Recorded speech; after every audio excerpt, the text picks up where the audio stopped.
So, yeah, it's a very beautiful document, and it's worth studying.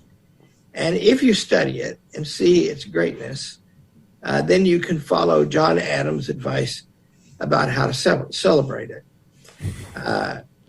On the 3rd of July, it took 3 days to get the Declaration of Independence ratified.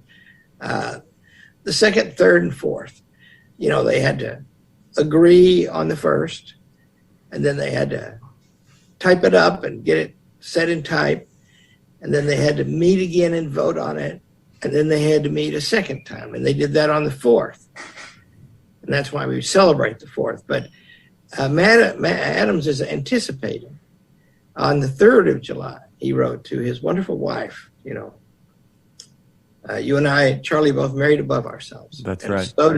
So did John Adams.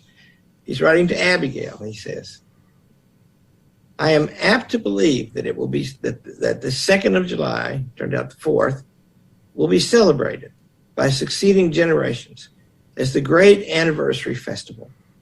It ought to be commemorated as the day of deliverance by solemn acts of devotion to God Almighty. It ought to be solemnized with pomp and parade, with shows, with games, with sports, with guns. I think he says cannons too. Yeah. With balls. Can't read this. Bonfires and illuminations from one end of the continent to the other, from this time forward, forevermore.